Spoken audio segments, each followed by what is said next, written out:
মমতা ব্যানার্জি তো সব থেকে বড় সাম্প্রদায়িক, জনতা পার্টির সাম্প্রদায়িক দল যদি ক্ষমতায় আসে তাহলে ওরা কোরআন ছাড়ি দেবে, আর কোরআন ছাড়ো না হিন্দুস্তান ছাড়ো।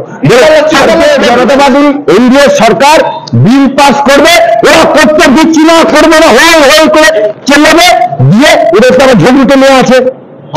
নরেন্দ্র মোদীর বিল পাস মানে এনডিএর বিল পাস মানে তো মুসলিম বিরোধী bill pass, NDA bill pass মানে 370। আপনি কোথায় বাস করছেন? আপনি কোথায় বাস করছেন? পশ্চিমবাংলায়। সিপিএমরা, কংগ্রেসীরা, তৃণমূলেরা কি বলেছিল? ভারতীয় জনতা পার্টির সাম্প্রদায়িক দল যদি ক্ষমতায় আসে তাহলে ওরা কোরআন ছাড়ি দেবে, আর কোরআন ছাড়ো না হিন্দুস্তান ছাড়ো। এই স্লোগান তুলেছিল, এই স্লোগান তুলেছিল। আজকে নয় নয় করে 3বার ক্ষমতায় মোদী বিল পাস করে কোন মুসলমান কোরআন ছেড়েছে? কোন মুসলমান ভারতবর্ষ ছেড়েছে? কোন মুসলমান হিন্দুস্তান ছেড়েছে? আজকে তারা কি বলেছিল? মোদী সরকার এলে মসজিদে মসজিদে আজান বন্ধ করে দেবে।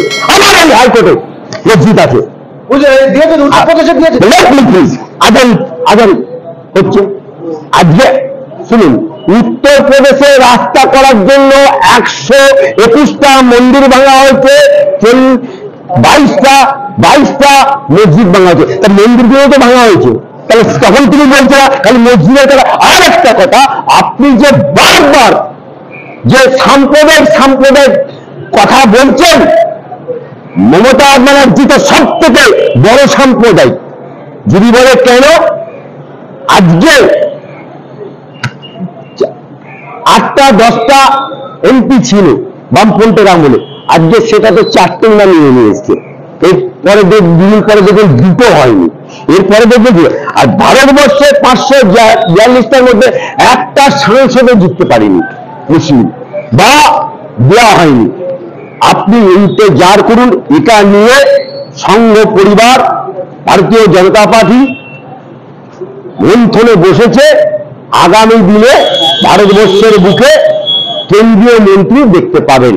আর বাংলায় এই নিমকহারাম সরকারটা যেদিন চলে যাবে, যেদিনকে ভারতীয় জনতা পার্টির সরকার হবে, সেদিনকে বাংলার মুসলমানরা আজকে জাত ধর্ম কে বিয়ে করে কোন মুসলমানদের উপকার হচ্ছে? আজকে মুসলমানরা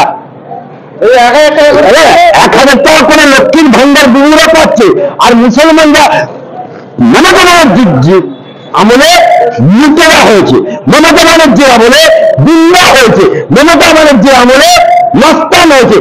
আজকে ক% চাকরি মুসলমানদের দিয়েছে? বামপন্থী ছেড়ে গেছিল 1.5%, সেখান থেকে নেমে 1.0। সিভিক চাকরি দিয়েছে তো অনেক। সিভিকেরও চাকরি আছে নাকি? ও তো কন্ট্রাকচুয়াল, যখন খুশি নেবে। আর ওরা সিভিক না, ওরা হচ্ছে খবরিয়াল। কে বিরোধী পার্টি করছে, আর কার মেয়ে কার ছেলের সাথে প্রেম করছে, তার খবরিয়ালের জন্য সিভিক ভলেন্টিয়ার। ওরা প্রশাসনিক কোনো দায়িত্ব পায় নাকি?